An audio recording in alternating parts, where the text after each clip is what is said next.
Welcome back to the deep dive. We're here to really dig into ideas that can, well, make a difference. Today, we are diving headfirst into a book that's touched millions, Eckhart Tolle's The Power of Now. Think about this for a second.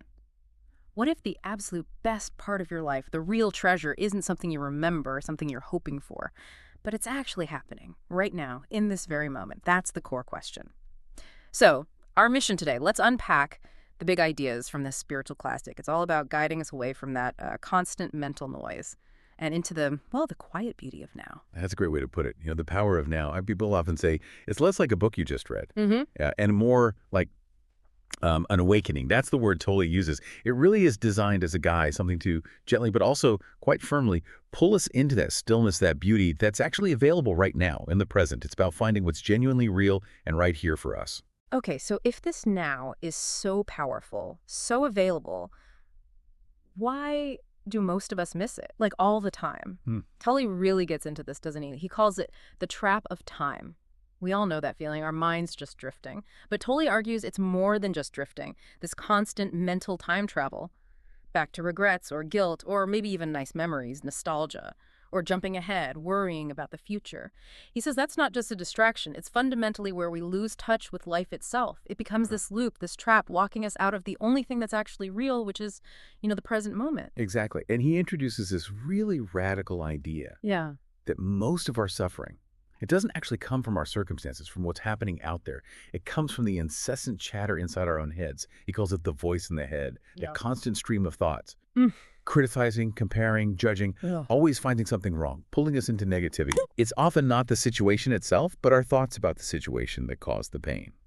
And the key insight he offers, the way out, is actually quite simple, though not easy. It's about learning to just observe that voice, watch it, without getting caught up in its stories, without reacting to it.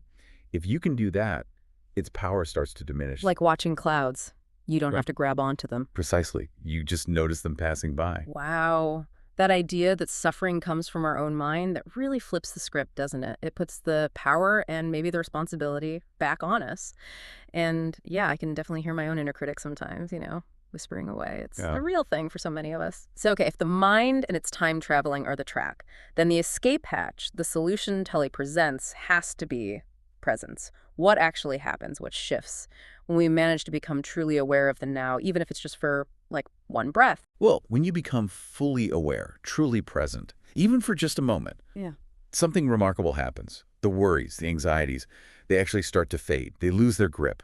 And Tolle is clear that it now isn't just some fleeting instant that disappears. He calls it a gateway. A gateway. Yeah, a gateway to peace, creativity, even joy. It's like an ever-present dimension we can access.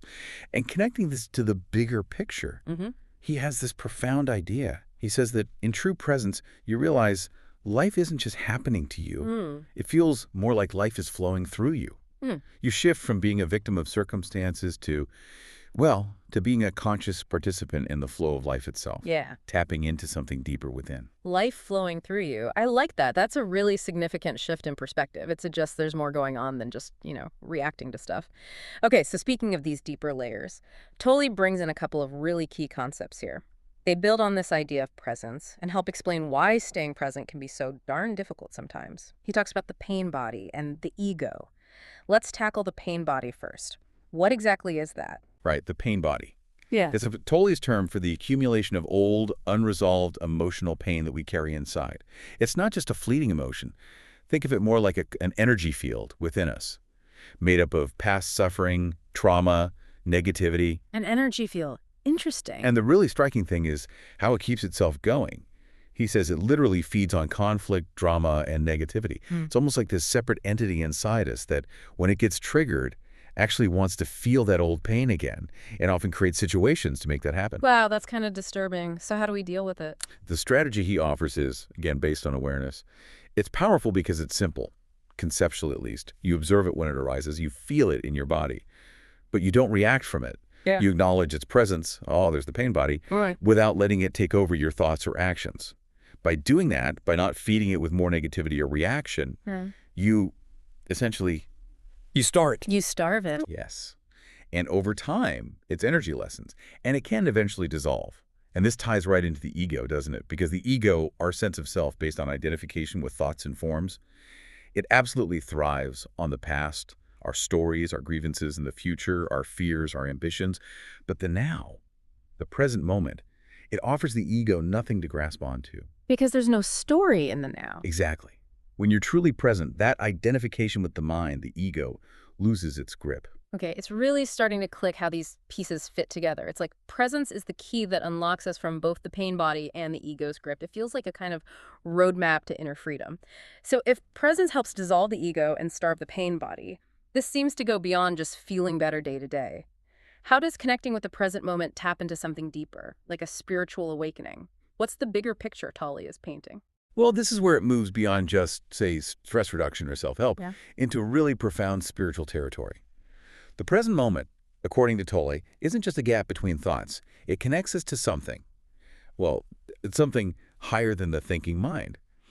He describes it as a deeper consciousness, a fundamental stillness, and awareness that, for many who experience it, it feels like home. Feels like home. Yeah.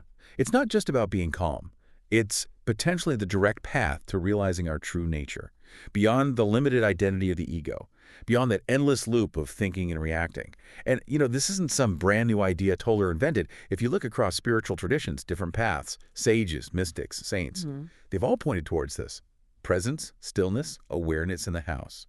Now it's consistently described as the doorway to liberation. Right.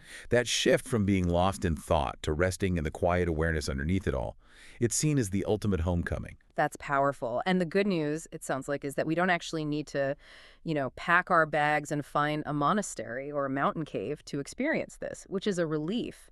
So how do we make this practical? How can we bring this presence into our normal, messy, everyday lives, even when things are chaotic? Absolutely, you don't need special conditions. That's key. Tolle emphasizes accessibility. He suggests incorporating what you might call micro-practices into your daily routine. Tiny shifts in attention. These can subtly, but really powerfully, transform ordinary life into a kind of ongoing meditation. Okay, like what kind of thing? Well, some are really simple, like just noticing your breath, feeling the air move in and out. How often do we actually do that consciously? Or feeling the sensations inside your body, the aliveness in your hands, the feeling of your feet on the floor, the air on your skin, just anchoring yourself in physical sensation. Right, getting out of your head and into your body. Exactly. Another one is observing your thoughts without judgment. Seeing them come and go, like we talked about with the voice in the head, not getting swept away. And you can also bring presence to simple, everyday actions. Like when you're washing dishes, just feel the water, see the bubbles. When you're eating, actually taste the food. When you're listening to someone. Really listen, not just planning your reply. Precisely. Fully engage with the moment, whatever it holds. Walking, feeling your steps. It sounds almost too simple, maybe. Just notice your breath. Feel your hands. But Tolle's point is that it's not about adding complex techniques. It's about gently, repeatedly redirecting your attention back to the present. Building that muscle of awareness moment by moment by moment. And by bringing that full attention even to mundane things, you ground yourself in the now. And that's where you find that gateway opens up to peace, to clarity, to that deeper dimension. Past is memory, future is imagination, life only ever happens now. That really sums it up, doesn't it? That core message from Eckhart Tolle and the power of now, it's liberating, really. It suggests that by surrendering to this moment, by accepting and embracing the present, just as it is, we find the peace, maybe the love, the freedom that we've been searching for out there. But it was here all along. And perhaps, as we finish up here, just a final thought for you, the listener, to maybe sit with. Take a moment right now, maybe close your eyes if that feels right for you, and just take one single conscious breath, in and out. You are here, in the now. What do you notice? What do you feel, even subtly, in this simple moment of just being present? And what could it mean for your life if that feeling, that connection was truly always just one breath away?